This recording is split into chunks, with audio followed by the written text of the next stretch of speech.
Estamos viendo ¿están viendo mi pantalla? Bien, entonces, en cuanto a la urología pediátrica, pues realmente es un tema muy amplio, ¿no? Que abarca varias subespecialidades dentro de este capítulo, dentro de la urología, ¿no?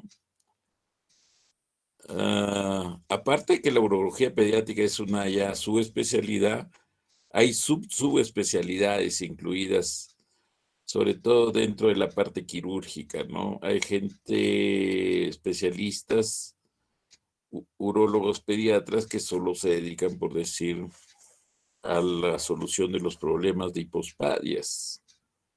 Hay otros que solo se dedican a la cirugía, laparoscópica para la solución, de los problemas congénitos de estrechez pielureteral o reimplantes ureterales, etcétera, etcétera.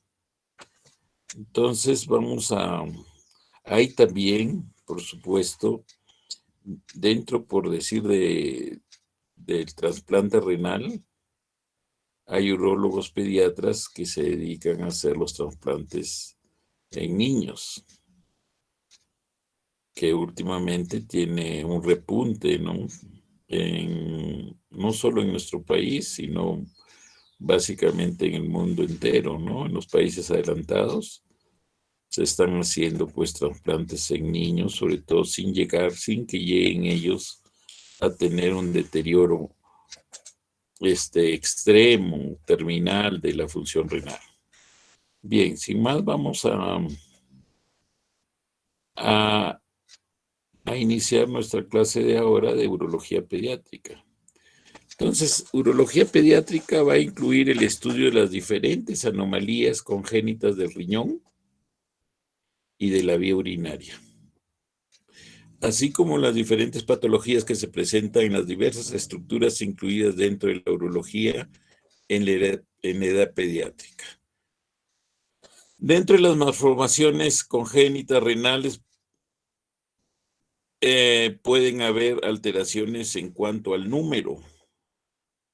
Entonces puede ser que haya una agenesia, que puede ser, o falta del órgano, falta de riñón, que puede ser unilateral, que se da en uno de 1000 nacimientos, y puede ser bilateral, que es más infrecuente, y una de 3000 nacimientos.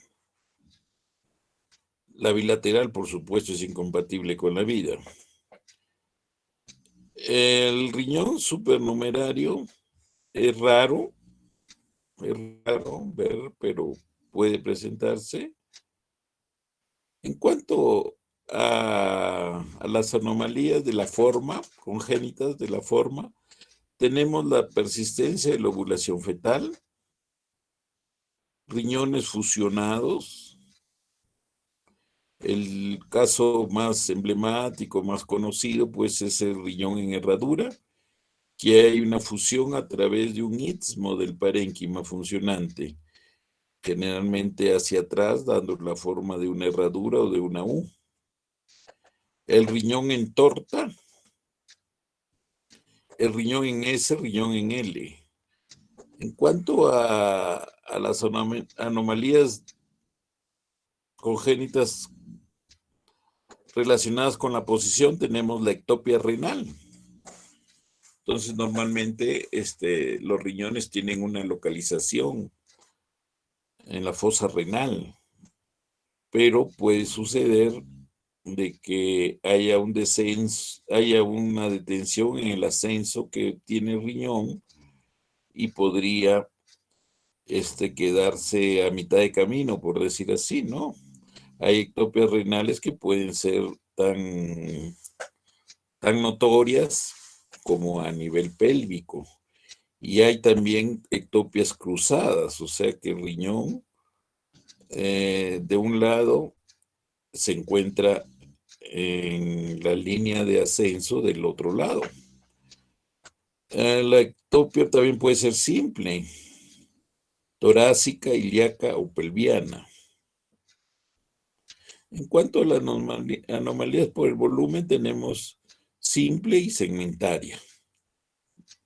Malformaciones estructurales, tenemos la enfermedad renal poliquística infantil, enfermedad renal poliquística del adulto, displasia quística renal, riñón multiquístico, displasia quística focal y segmentaria, alteraciones que ustedes probablemente han ventilado bastante o han desarrollado más ampliamente en nefrología, en el curso, el capítulo o el segmento de nefrología.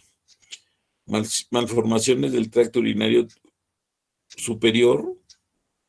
Tenemos, ya entrando al desarrollo de temas ya más específicos, tenemos que las malformaciones del tracto urinario pueden ser superior, pueden ser también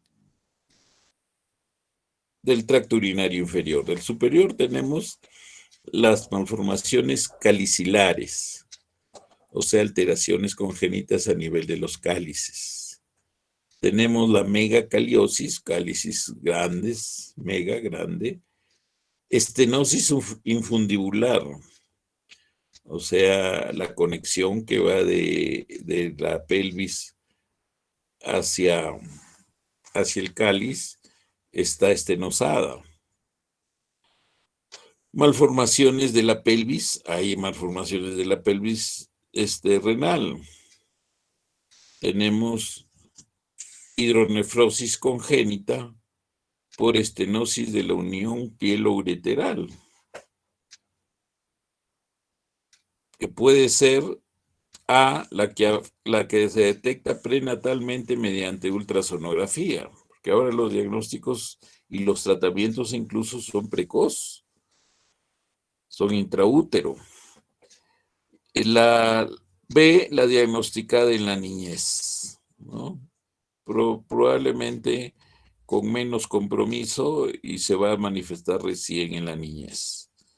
Tenemos malformaciones del uréter, dentro de las malformaciones del tracto urinario superior. Tenemos duplicidad del uréter, doble uréter, que hay veces es por decir parcial, o sea que se da en el uréter, por decir proximal o hasta el medio, en otros es en toda su extensión. La duplicidad. Abocamiento ectópico del uréter. Normalmente el uréter tiene un abocamiento a nivel de los vértices de la base trigonal, o sea, de la barra interureteral. Entonces ahí es el abocamiento normal, o sea, ortotópico. Pero pueden haber abocamientos ectópicos, o sea, fuera de esa zona, ¿no? El ureterocele. El ureterocele es una anomalía congénita, pues en que hay una estenosis de la desembocadura ureterovesical, que va a provocar una dilatación del uréter distal que está incluido básicamente en la zona de la musculatura del detrusor. O sea, va a haber una dilatación. El megauréter congénito, hay megauréter congénito, o sea, uréter muy grandes congénitos que incluso tienen aspecto no de intestino prácticamente. Acá tenemos una malformación del uréter, un megauréter primario.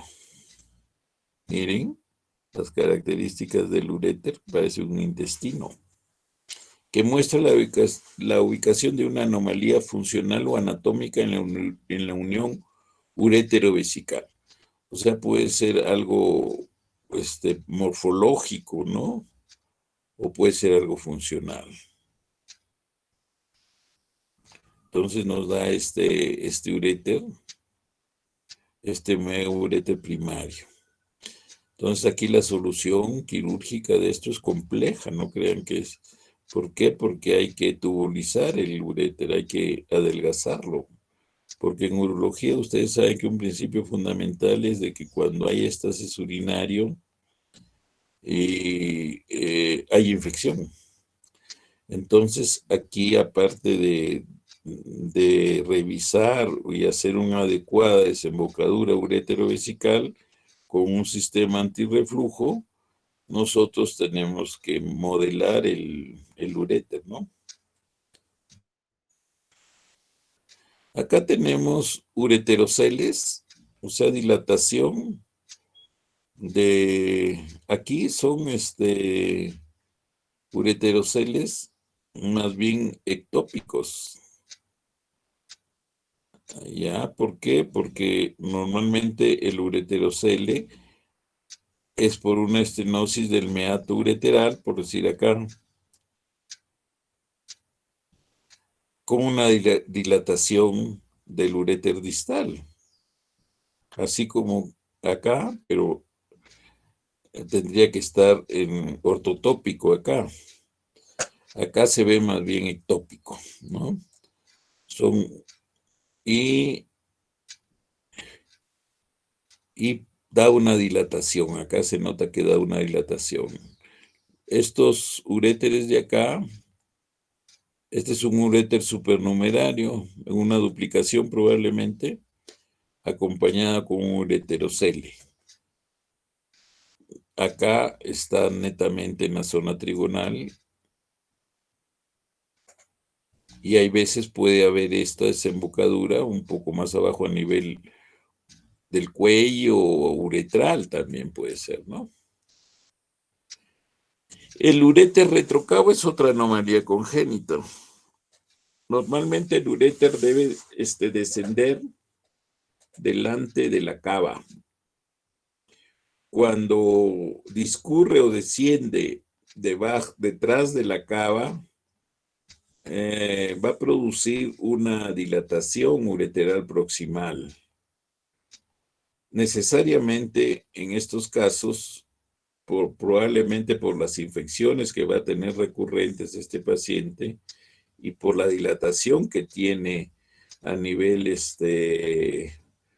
urétero piélico, incluso que puede comprometer con adelgazamiento del parénquima renal, es de que necesita ser operado. Estos pacientes necesitan cirugía, que consiste pues en llevar el uréter a hacerlo por la parte anterior de la cava. Tenemos las valvas ureterales.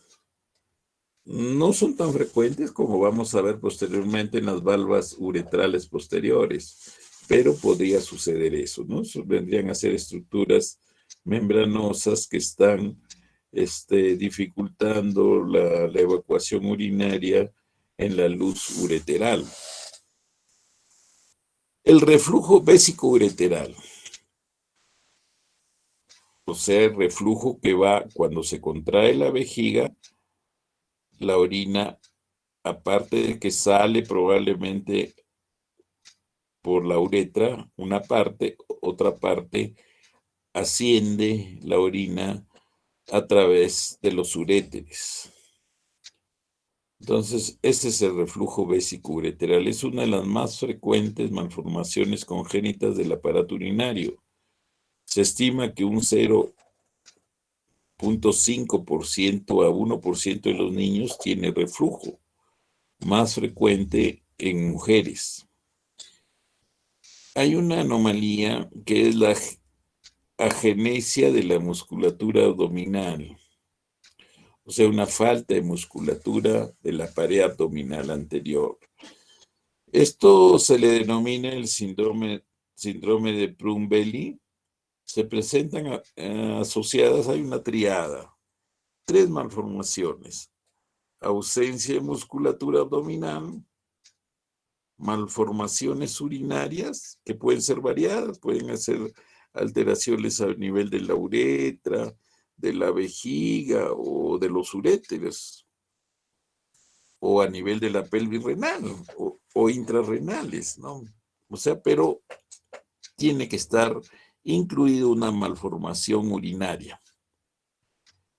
Las últimas dos que hemos visto nosotros en los últimos 5 años han sido la malformación urinaria que presentaban era una megalouretra que va acompañada pues por un macropene, ¿no? Un pene grande, pero básicamente la uretra era pues muy distendida y en ambos casos se presentaron acá en nuestro hospital Lorena, los hemos visto.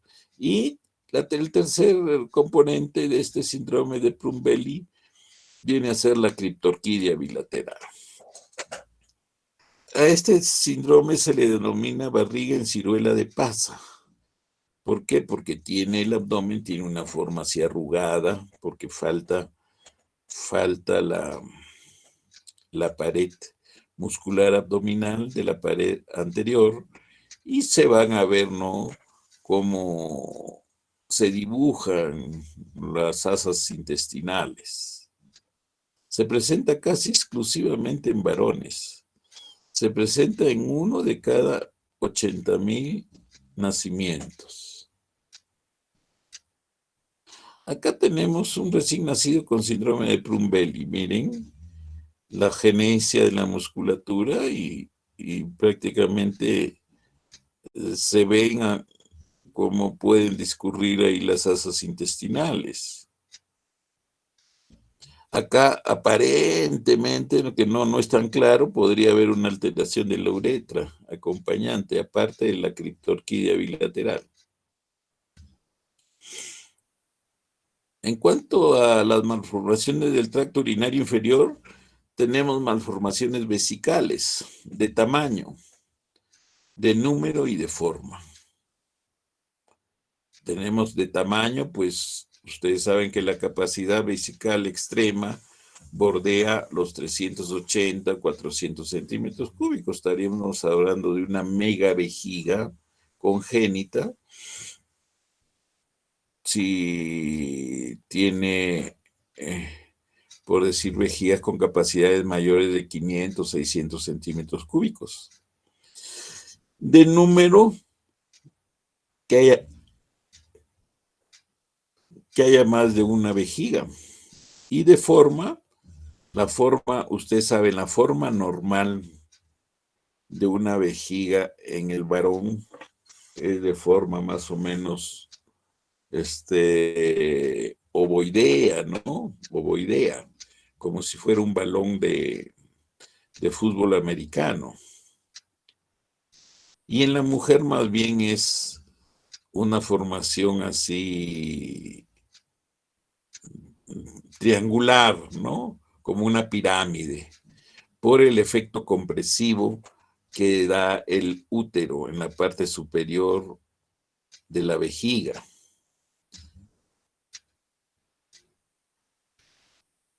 La presencia de malformaciones vesicales por la presencia de divertículos vesicales congénitos. Aquí hay que hacer la diferencia de los divertículos vesicales congénitos, son aquellos que tienen todos los componentes de la pared normal vesical del detrusor, ¿no? Mucosa, muscular y adventicia. Para diferenciarnos de los divertículos vesicales adquiridos, que son aquellos que se presentan por procesos obstructivos, que vendrían a ser los pseudodivertículos, en los cuales no va a haber, pues, dentro de la composición de la pared de este divertículo no va a haber musculatura. Tenemos la estrofia vesical y el epispadias, que van de la mano, ¿no? Estrofia vesical es pues que la vejiga está abierta hacia el exterior.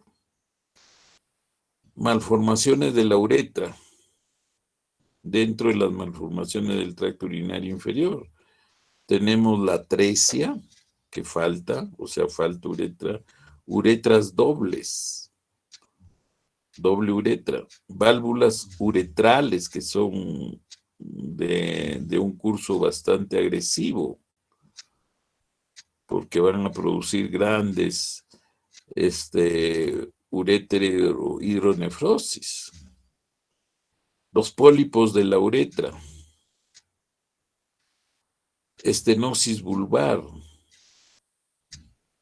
divertículos uretrales, una megalouretra, que es lo que escribí antes, en ese síndrome de Plum-Belly que habíamos visto.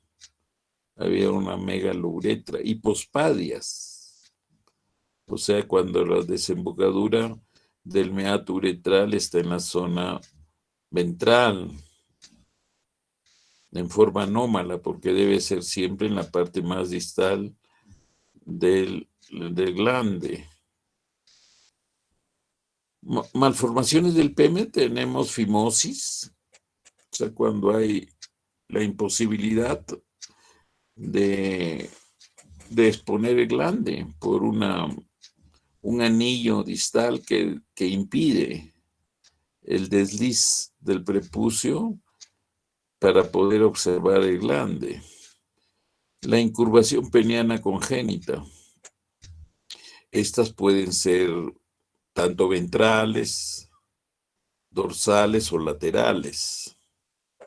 Patología congénita testicular, tenemos la criptorquidia.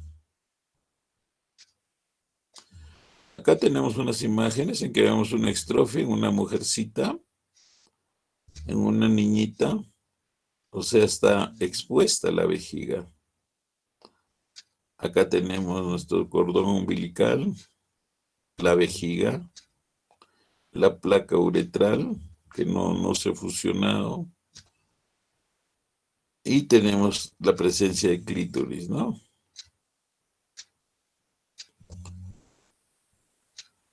Malformaciones vesicales, tenemos acá la estropia vesical ya en un varoncito, el cordón umbilical,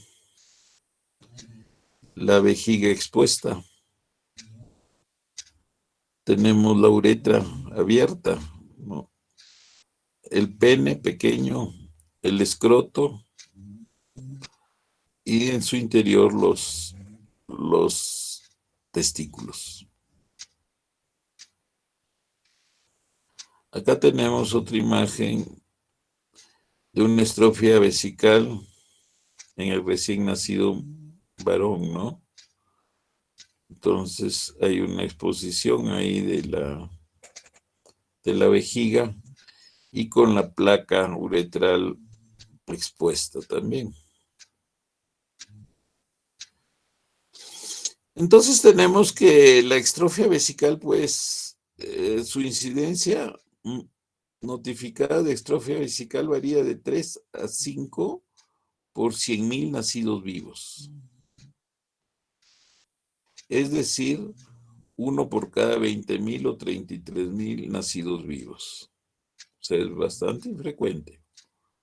Ocurre con más frecuencia en hombres que en mujeres. Y es más frecuente en niños primogénitos, no se sabe por qué, es así como en blancos en comparación con los bebés no blancos. En cuanto a la patogenia, parece deberse a un defecto embriológico en el desarrollo de la pared abdominal.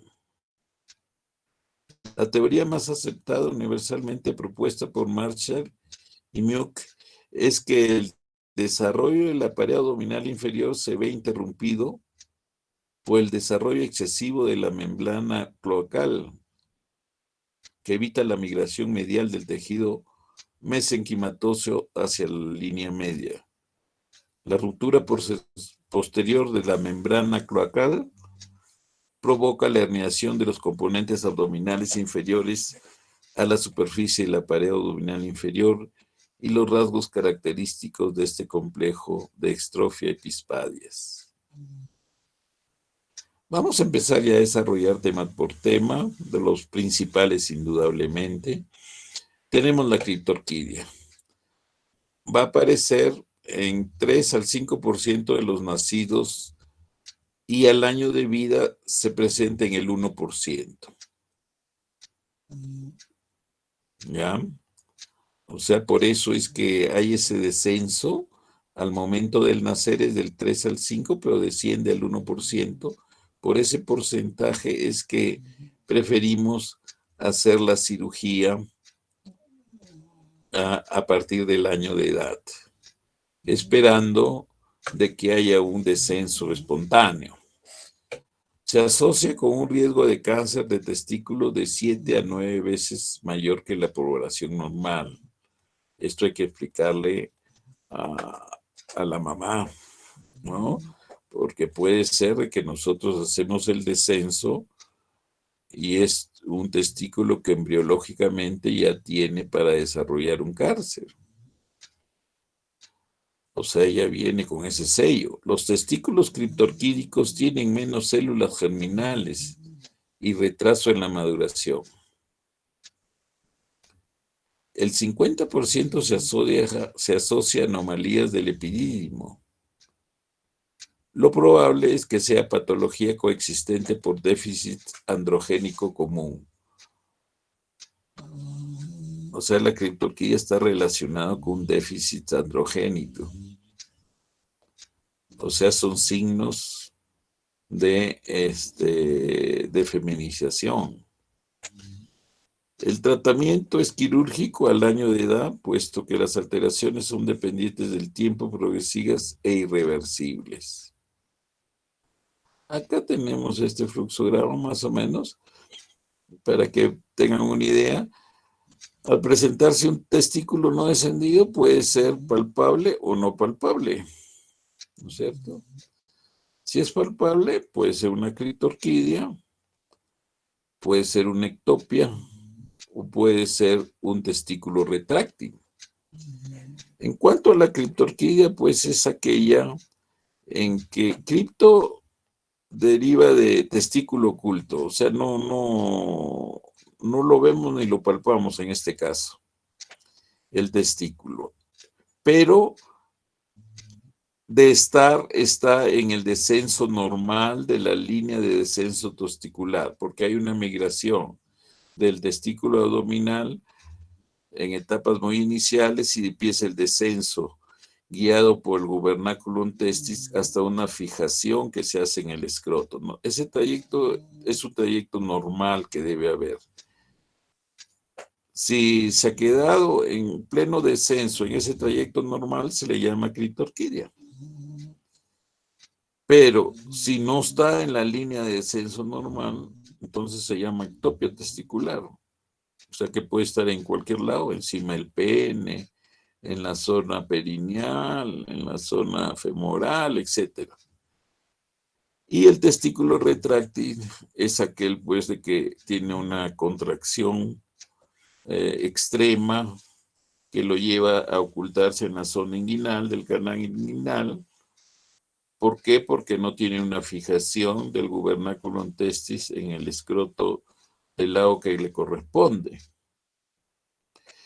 Y tenemos acá el testículo, o dentro del testículo no descendido tenemos aquel que no lo palpamos. Puede ser inguinal, que es el más frecuente,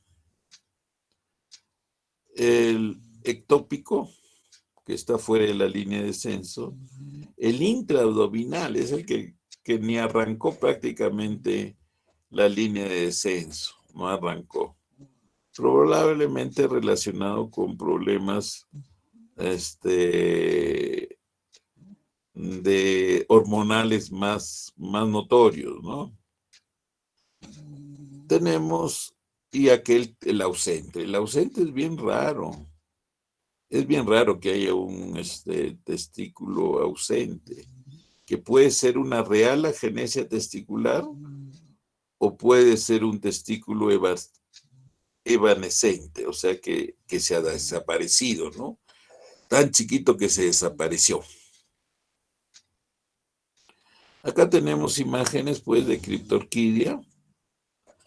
Más notorio aquí parecería que podría haber, cuando normalmente el varoncito debe tener bolsa escrotal. Así como ustedes ven en otros mamíferos, en los perritos, ven, ¿no? Que tiene bolsa. Así debería ser normal el hombre. Aquí se ve un aplanamiento del escroto con una marcada disminución del hemiscroto izquierdo. Y aquí parecería que puede haber de repente un testículo pequeño.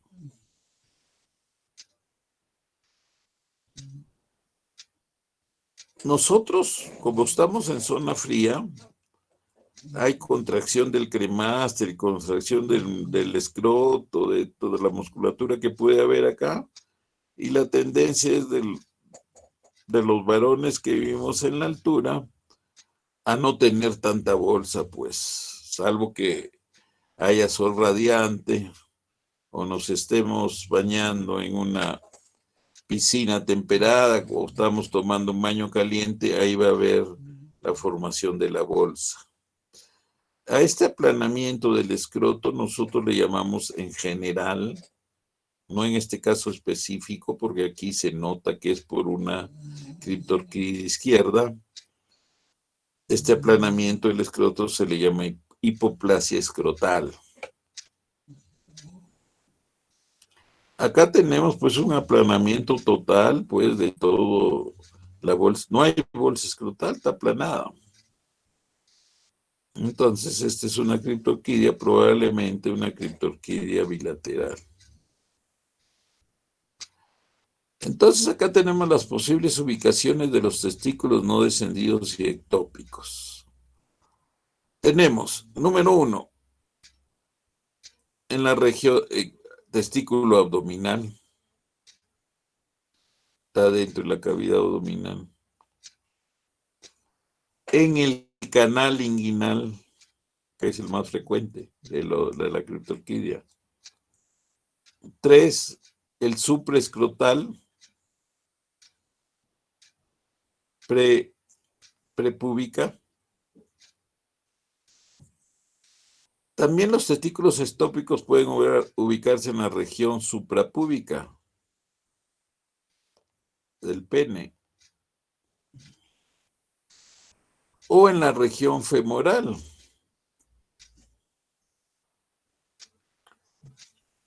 O en la región perineal. O incluso estar presentes en el hemiscroto contralateral. Acá tenemos esto solo para resaltar que la criptorquidia, la lesión testicular más frecuente es a nivel del canal inguinal. La forma como examinamos nosotros escroto, los testículos. Este dedo es importante porque presiona y evita la migración, el traslado del testículo. Entonces siempre hay que hacer una presión con el dedo índice de la mano izquierda si la mano dominante examinadora es la derecha. Entonces ahí está en una forma normal, aceptable y que debería hacerse siempre, ¿no? Índice en la parte superior, comprimiendo, y la mano derecha del examinador. Los izquierdos la harán al revés, ¿no? Entonces ahí está palpando a ver si hay testículo o no. Aquí tenemos igualmente, miren, es importante esta presión que se hace en la parte suprapúbica y se empieza a palpar la zona inguinoescrotal para buscar el testículo. Acá se ha detectado un testículo ectópico en la zona perineal, miren, fuera de la línea normal de descenso. Acá tenemos hidrocele, pasamos a otra patología ya. En cuanto el tratamiento de la criptorquidia, pues es un tratamiento quirúrgico, o sea, el acceso es vía inguinal, una incisión transversa, se apertura el canal, se libera el cordón y se tracciona, se hace una tunelización generalmente con el dedo meñique, porque otros dedos serían muy grandes. Con el dedo meñique se hace una tonización y se hace el pasaje y se fija al septo interescrotal con Vicryl 3 ceros. Esa es la técnica. Entonces tenemos hidrocele en el niño. Normalmente ustedes están viendo acá que no hay conexión de la cavidad abdominal con la cavidad vaginal. O sea, la cavidad que se forma entre la hoja visceral y parietal, la vaginal. O sea, no hay conexión. ¿Qué pasa en el hidrocele del niño? Entonces acá tenemos nosotros que va a haber una comunicación anormal entre la cavidad abdominal y la cavidad vaginal. Aquí hay una comunicación anómala, pero también es tanto el diámetro del anillo que conecta el abdomen con la zona vaginal, que hay protrusión pues de las vísceras. Esto sería una hernia inguinoescrotal. En otras oportunidades solo la comunicación es tan pequeña, de calibre tan pequeño, que solo pasa líquido y forma el hidrocele del niño. ¿Ya? Porque hay hidrocele del adulto que tiene otra génesis, otra fisiopatología. No es que haya comunicación anormal, vamos a ver posteriormente eso. En el adulto no hay esa comunicación anómala entre la cavidad abdominal y la cavidad vaginal. ¿Ya? Entonces, sería una hernia inguinoescrotal. Hay veces hay líquido, pero más hay asas intestinales. Nosotros, ¿cómo hacemos el diagnóstico diferencial? Con la transiluminación. Colocamos una linterna, un foco, y vamos a ver cómo en el hidrocele se trasluce la luz y se ve como si fuera un foco de luz, cosa que no sucede acá. La luz no se transmite y se ve todo oscuro. Acá tenemos un hidrocele en el niño.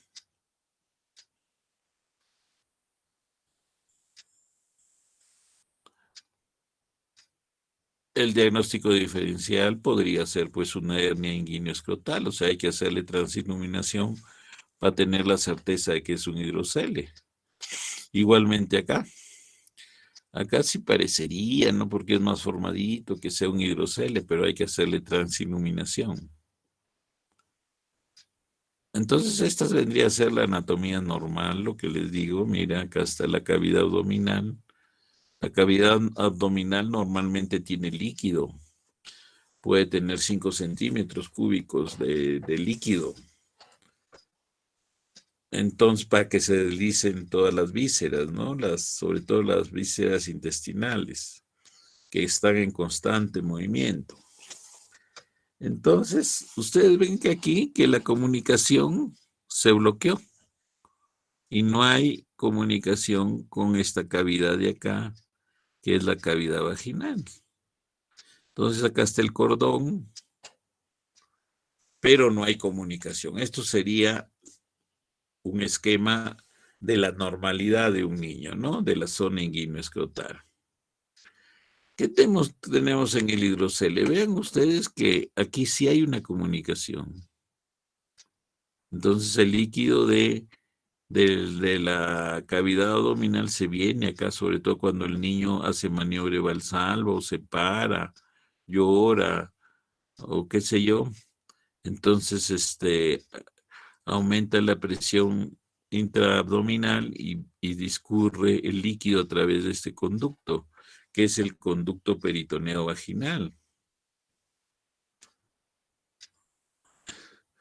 Acá tenemos el hidrocele del adulto. Ustedes ven de que aquí no hay conexión entre la cavidad abdominal y esta cavidad de acá, que es la cavidad que le hemos denominado vaginal. Entonces no hay comunicación, está cerrado el conducto peritoneo vaginal, pero este es el hidrocele del adulto, que tiene otra fisiopatología que la vamos a ver cuando desarrollemos el tema. Entonces, ¿cómo hacemos el diagnóstico? El diagnóstico más simple y bastante exacto es colocar pues un foco de luz, una linterna, y que ésta se transilumine y nos da como un foco de luz, miren. Entonces, esta es una transiluminación positiva que es sinónimo pues hidrocele. Aquí no hay vísceras, aquí no hay asas intestinales. Cuando hay asas intestinales no hay esa brillantez de la transiluminación de este foco, sino más bien se ve todo oscuro. Lo mismo reincidiendo, ¿no? Acá tenemos, este vendría a ser el hidrocele del niño y estos serían los del adulto. Varicocele, el tratamiento del hidrocele en el niño es quirúrgico a partir del año de edad. ¿Por qué? Porque puede haber cierre espontáneo hasta el año de edad, o sea que nunca operar un hidrocele del niño antes del año de edad. ¿Ya? No se olviden de eso.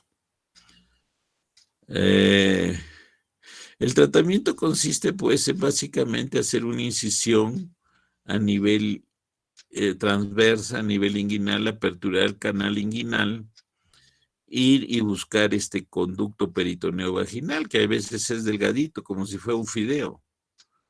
Entonces, ¿cómo lo buscamos? A veces es difícil buscarlo disecando nomás. Nosotros presionamos el abdomen y se distiende el conducto peritoneo, se hace visible. Entonces nosotros lo disecamos, lo liberamos, lo cortamos, lo ligamos y esa es toda la cirugía. Si quedó algo de líquido acá, se puede aspirar con una jeringa y una aguja delgada y se le hace la aspiración. Porque ya no se va a volver a llenar porque ya no hay la comunicación. Varicocele en el niño. El varicocele en el niño es infrecuente. ¿Por qué? Porque ya ustedes si recuerdan cuando hemos hecho la parte de varicocele en el adulto, hemos visto pues de que generalmente se hace manifiesta esta alteración en el retorno venoso, que se hace una circulación inversa. En el niño no sucede esto porque el niño generalmente no ha hecho esfuerzos, ¿no? Él ha gateado y con el gateo no hay problema de varicocele. Él ha gateado su primer año, los primeros meses de su vida, años, y después más bien cuando ya se ha parado, él duerme tanto en el día, duerme muchas horas y la mamá lo carga, todo lo cargan y más eso se ve en en nuestros pobladores, ¿no? De las alturas que tienen al bebé cargado atrás, o sea, no lo hacen caminar. Entonces no hay una progresión, una dilatación progresiva por la estación, por la bipedestación y por la insuficiencia valvular que puede haber. No hay una dilatación, no se hace evidente en el niño, ¿no? Lo más precoz que puede presentarse en los niños es bordeando los 10, 12 años. Pero generalmente, como la edad pediátrica va hasta los 15 años, podemos tener esto pues en niños de o púberes, ya prepúberes o púberes menores de 15 años, ¿no?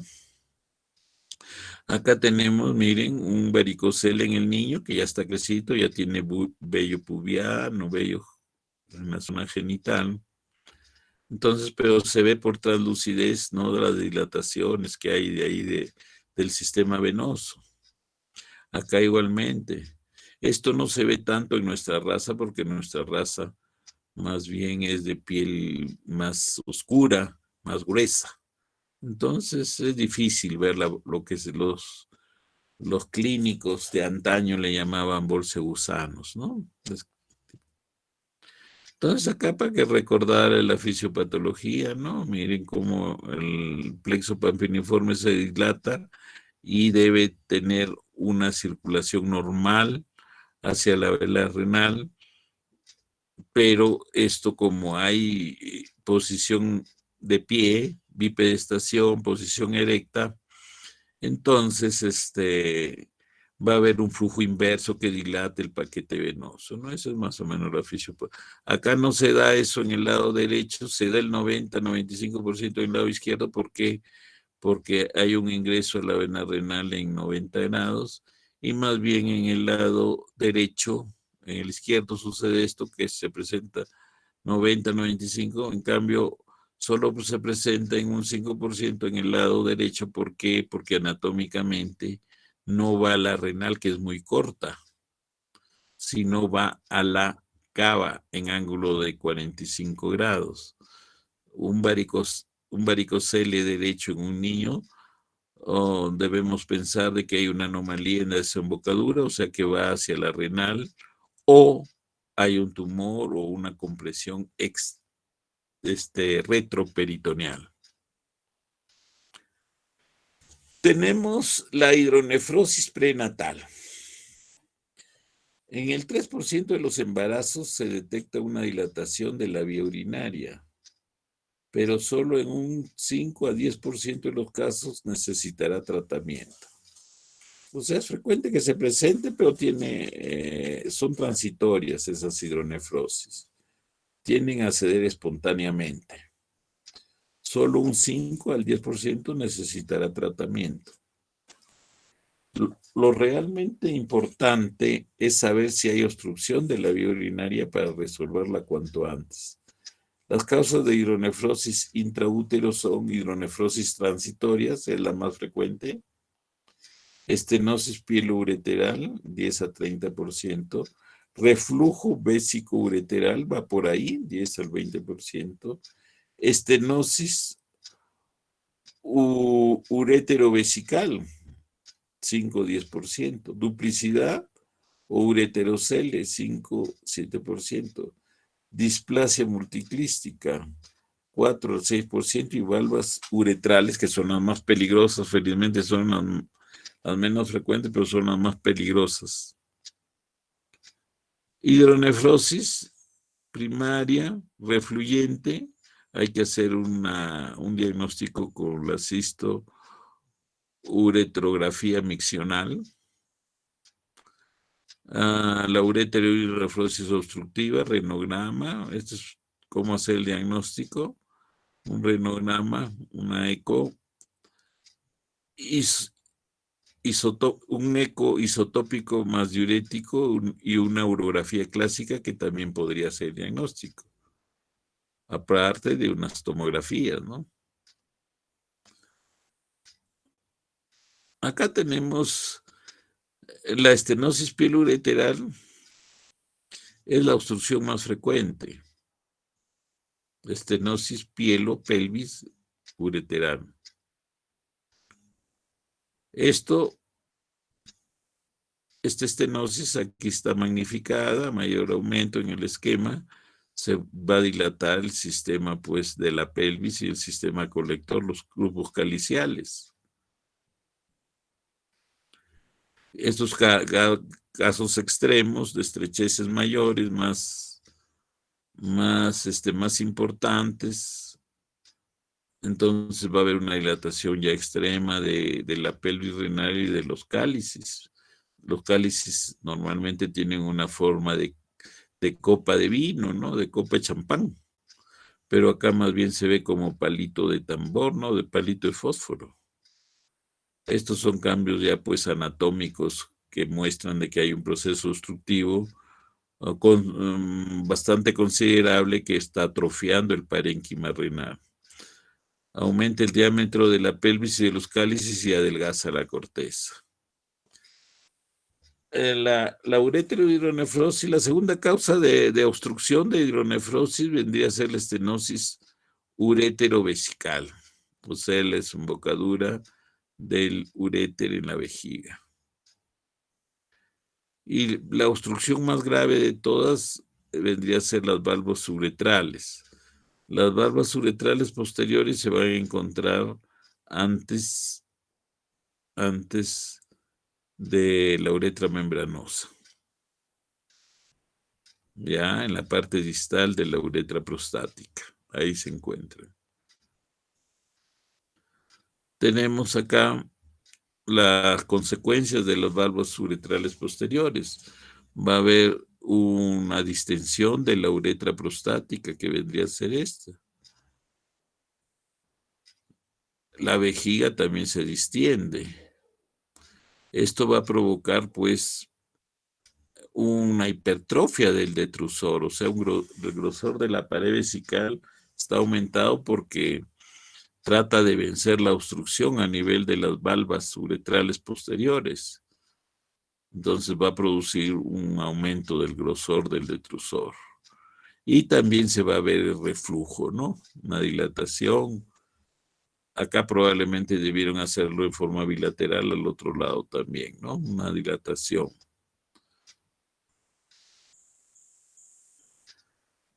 Hidronefrosis en el niño. La ecografía es clave en el diagnóstico. Se recomienda hacer 3 ecografías en el embarazo normal. Mínimo 3 ecografías para tratar de detectar estas anomalías congénitas. Se hace a las 12, 20 y 32 semanas de gestación. Acá tenemos el sistema colector en el niño y los grados, los segmentos que pueden dilatarse, ¿no? Acá tenemos ya en imágenes ecográficas, ustedes van a ver un riñón derecho normal y acá vemos pues un riñón con el sistema colector bien dilatado. Lo denominamos en general como un riñón dilatado. Acá tenemos los diferentes grados, ¿no?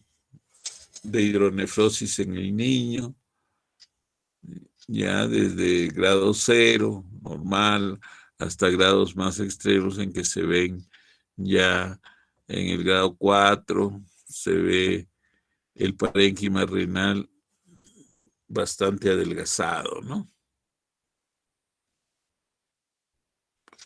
Acá tenemos ya en imagen más grande, tenemos la hidronefrosis del grado 1, la pelvis renal ligeramente dilatada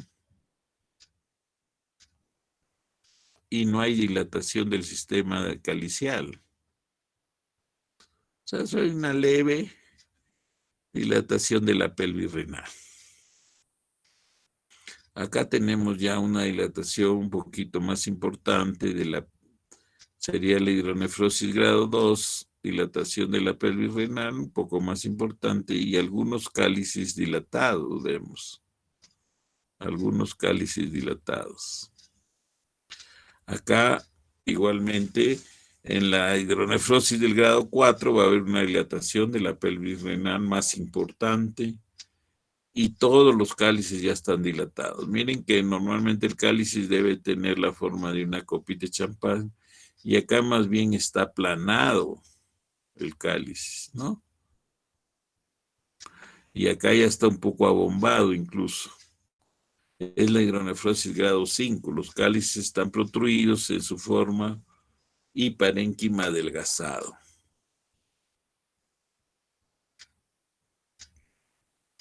Acá tenemos un renograma diurético para hacer diagnóstico de grave función, ¿no?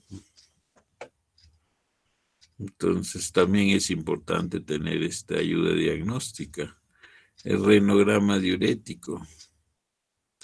Acá tenemos una urografía en que vamos a ver una gran dilatación de los sistemas colectores, del uretre, de la pelvis y el sistema caliciano, ¿no? Acá miren el aspecto normal de una pelvis y un sistema calicial.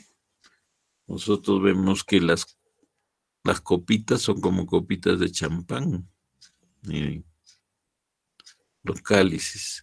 Acá un infundíbulo mayor, grueso, y la pelvis no dilatada, ¿no? Entonces es un aspecto normal de una urografía. Pero acá sí vemos una hidronefrosis ya en el niño, mire, una pelvis renal engrosada y el sistema colector también dilatado, ¿no? Acá tenemos igualmente en el lado derecho gran dilatación del sistema colector. Acá normal.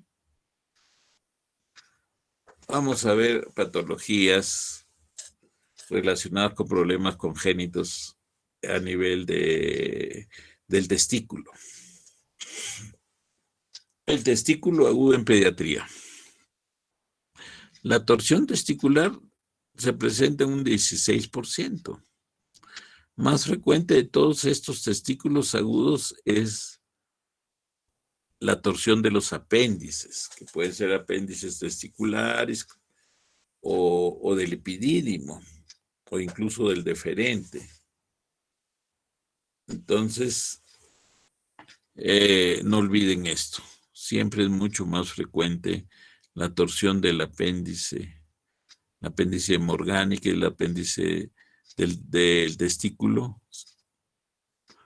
gira sobre su propio eje y da cuadros agudos. No tanto así la torsión testicular, que es un poquito más, es de todas ellas, de todos estos testículos agudos, es la más infrecuente. Ahí le sigue la orquiepididimitis, 35%, o sea, torsión del apéndice, orquiepididimitis y torsión testicular. Acá tenemos una torsión testicular, miren cómo el testículo rotado sobre el eje a nivel del cordón y produce una falta de irrigación y una necrosis secundaria. Entonces, cuando ya se hace la exploración quirúrgica y se ve pues un testículo así necrótico que no puede recuperarse a las maniobras que normalmente utilizamos, ¿no? Nosotros hacemos el desdoblamiento, o sea, reducimos, o sea, le damos la inversa y lo dejamos por unos 3 a 5 minutos con compresas tibias, a ver si recupera su vascularización. Caso contrario, se hace la orquiectomía. Acá otra torsión testicular. Un testículo agudo en el recién nacido, ¿no? O sea, probablemente es una torsión testicular. Hay torsión testicular también en el recién nacido, miren cómo se necrosa totalmente el testículo. El diagnóstico diferencial de la torsión testicular pues está la orquiepididimitis, una inflamación severa a nivel del epidídimo del testículo. Acá tenemos una orquiepididimitis, hay signo de inflamación. Acá hay una epididimitis.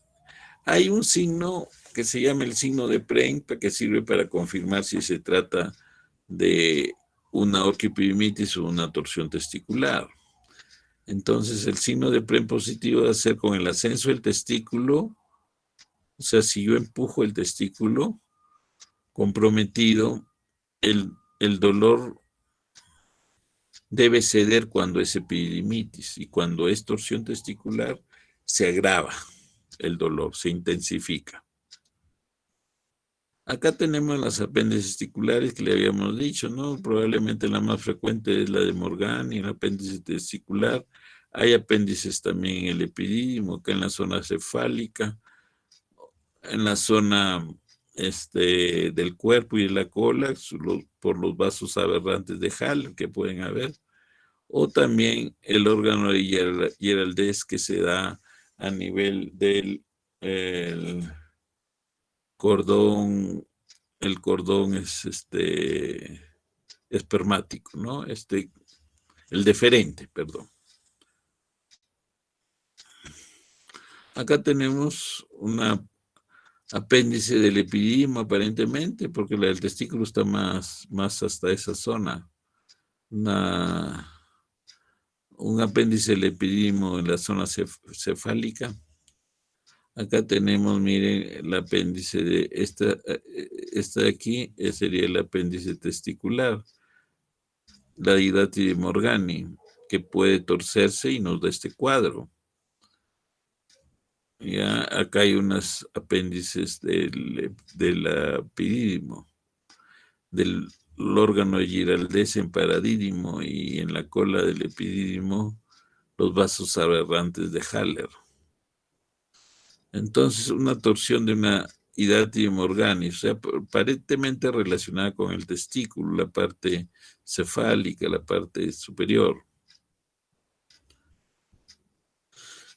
En la torsión de la hidratide Morgani se hace una transiluminación y se ve este punto, o sea, que es la zona necrótica, la cual ha sufrido la torsión del apéndice, ¿no? Esta es una imagen difícil de encontrar, pero hay que buscarla siempre. Acá tenemos una torsión del quiste paraepidimario. Acá tenemos un quiste paraepidimario. O sea, son quistes a nivel del epididimo, no paralelos al epididimo. Torsión de quiste paraepidimario. Miren acá. Se ha torcido sobre su eje. Y hay necrosis aparentemente ahí. Aquí ya se ha hecho la reparación respectiva y sale el testículo que ha tenido torsión y compromiso vascular. Los tumores testiculares deben entrar también en el diagnóstico diferencial. Un tumor testicular, se ha hecho la orquiectomía radical, o sea, inguinal, de este tumor testicular. La fístula escrotal, pues es una conexión anómala entre que puede ser testículo epididimo hacia el exterior. Acá tenemos un caso de leucemia, que infiltración testicular, que también da alteraciones en las características alejadas de las características normales del escroto, del testículo. Un edema escrotal idiopático. Acá tenemos problemas ya de incontinencia urinaria en pediatría. Tenemos la vejiga inestable, puede haber vejiga inestable, irritativa, y nosotros podemos sospechar de que hay alguna alteración a nivel urinario de acuerdo a las posiciones que puede tomar cada niño, ¿no? Entonces, acá tenemos el trazado urodinámico, que es muy importante para los problemas de incontinencia en los niños. Acá la flujometría normal. Esta hoja de continencia, este diario de continencia, diario miccional es parecido, ¿no? Pero en este caso se trata de la hoja de continencia, de ver en qué momento pierde más y las cantidades que pierde y las características del pierde. Acá tenemos una posición anómala sin apoyo ni separación de la niña, está mixando y no tiene apoyo para realizar la maniobra de Valsalva. Acá hay hundimiento también difícil, pues hacer maniobra de Valsalva. Tenemos el reflujo vésico-ureteral. Hay un flujo retrógrado de la vejiga al tracto urinario superior. Más frecuente en mujeres, incidencia del 1%, se presenta en 30-40% de los niños que presentan pielonefritis. Es un factor predisponente importante de pielonefritis aguda, daño renal irreversible, enfermedad renal crónica. La uretrocistografía demuestra el reflujo vésico-ureteral y cuantifica la severidad también del mismo. Acá tenemos el reflujo, la definición del reflujo vésico-ureteral se define como el paso retrógrado contracorriente de la orina de la vejiga al uréter. Es que normalmente hay un sistema antirreflujo. Aquí tenemos nosotros el meato ureteral. Acá tenemos el uréter. El uréter, cuando entra y atraviesa la musculatura, ya empieza el sistema antirreflujo que se va a reforzar con un trayecto submucoso, que generalmente es de 1 o 2 centímetros. Entonces, ese es el sistema antirreflujo. Acá tenemos más o menos la anatomía uretrovesical y aquí se explica algo, ¿no? El sistema antirreflujo. El diagnóstico de reflujo, hay sondaje de la vejiga, instilación de una solución que contenga contraste iodado o un fármaco radiactivo.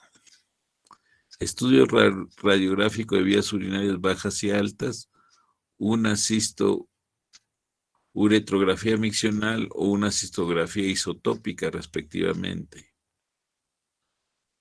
Entonces hay reflujos de baja presión o pasivo y hay otros de alta presión o activo. Se producen durante el llenado de la vejiga y acá durante la micción. La cistografía es el examen, pues, de excelencia, por excelencia, para hacer el diagnóstico de reflujo. La preparación adecuada por parte de sus cuidadores o administración de midazolam oral o nasal para conseguir su sedación y amnesia, o de propofol antes del estudio puede hacer que se tolere mejor la experiencia. La cistografía indirecta que requiere la administración intravenosa de un fármaco radiactivo que se excreta por los riñones. Se debe esperar a su excreción en la vejiga para tomar imágenes de las vías urinarias bajas mientras el paciente orina. Se le dice que orina y en ese momento se toma la placa. Sin embargo, esta técnica detecta solo el 50% de los casos de reflujo. Lo ideal es hacer pues una cistografía miccional. Proporciona mayor información anatómica, se utiliza como estudio inicial en la mayoría de los casos. Para el estudio del seguimiento suele preferirse la cistografía isotópica para provocar una menor irradiación, aunque puede resultar complicado determinar si ha modificado la gravedad del reflujo. En cuanto al diagnóstico, se puede hacer por urografía excretoria también.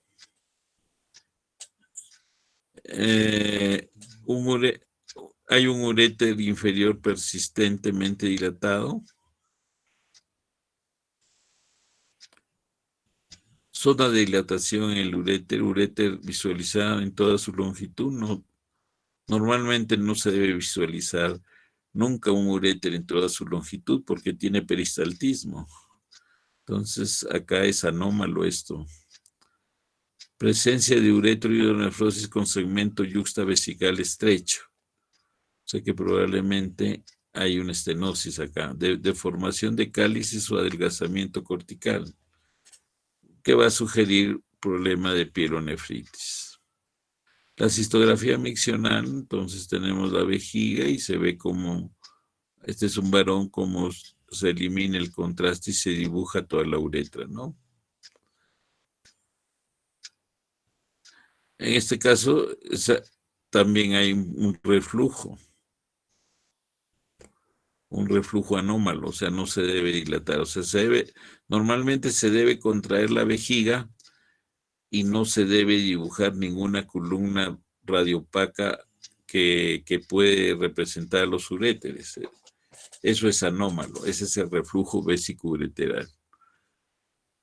Entonces, en cuanto a la clasificación del reflujo vésico-ureteral, tenemos el grado 1 confinado al urétero, o sea, cuando se contrae la vejiga o se echa sustancia de contraste a la vejiga y se va a dibujar una columna que solo está dibujando el uréter.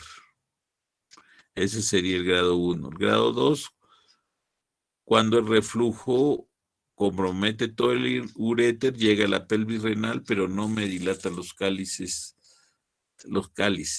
o sea, no están dilatados. El grado 3 es cuando ya hay un reflujo con leve dilatación del uréter y la pelvis sin dilatación calicial.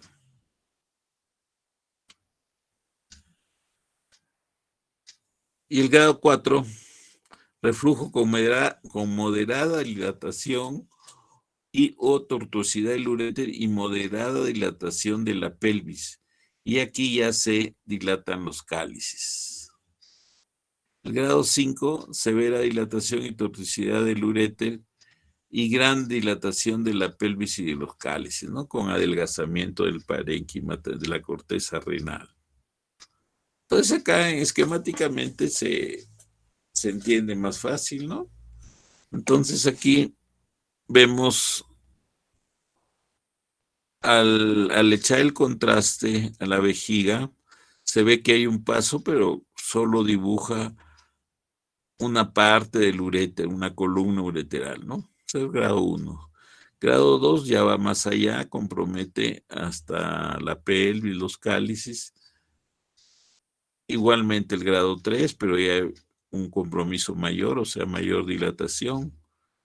Y grado 4 ya hay tortuosidad a nivel del uréter y un grado mayor de dilatación del sistema colector intrarrenal. Y el grado 5 ya pues es extrema casi la dilatación del sistema colector intrarrenal y el adelgazamiento de la corteza renal.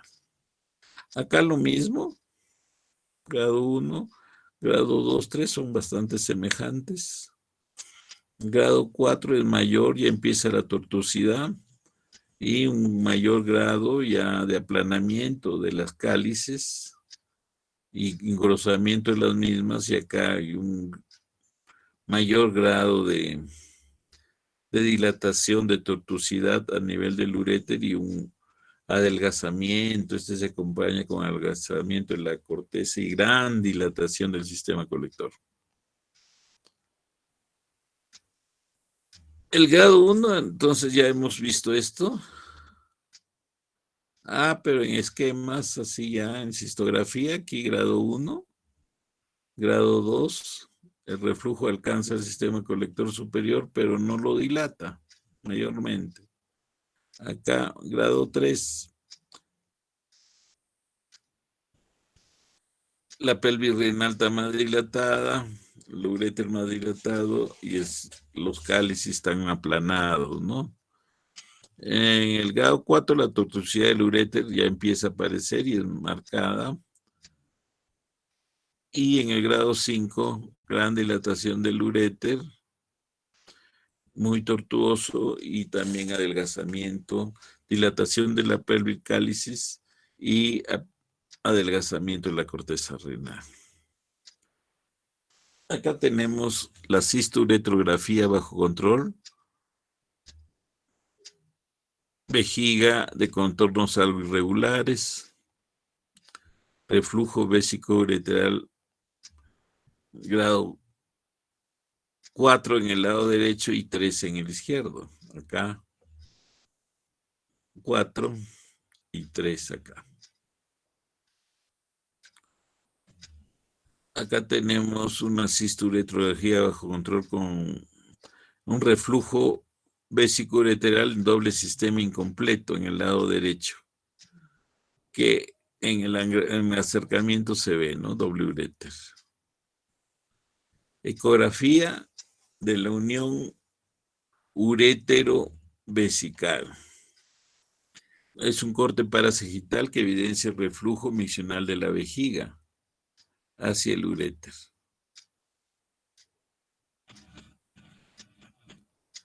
Acá tenemos una ecografía de riñón, paciente con reflujo del grado 4-5, se observa dilatación calicial con disminución del espacio cortical, o sea, el adelgazamiento de la corteza. Acá se ve los cálices con gran dilatación. Entonces acá son las técnicas que hay para la solución. Generalmente el tratamiento quirúrgico se da en los grados 4 y 5, básicamente el grado 5. Y hay que hacer un reimplante urétero vesical, ¿no? Hay nuevas técnicas que están apareciendo, pero que todavía no se impone. Hasta ahora el tratamiento es el tratamiento de reimplante urétero vesical, tanto abierto o laparoscópico, o robótico si lo tuvieran, ¿no? Entonces acá está la técnica de Cohen, en que se hace un abocamiento a el trayecto submucoso y se la desembocadura es al otro lado por donde ingresa el uréter, ¿no? Acá se ve una técnica de Cohen. Hay técnica de Glenn Anderson que es extravesical, que se utiliza bastante en los trasplantes renales, más que en solucionar problemas de reflujo vesico-ureteral. Muy bien. Entonces, si hubiera alguna preguntita, sería bueno que lo hagan.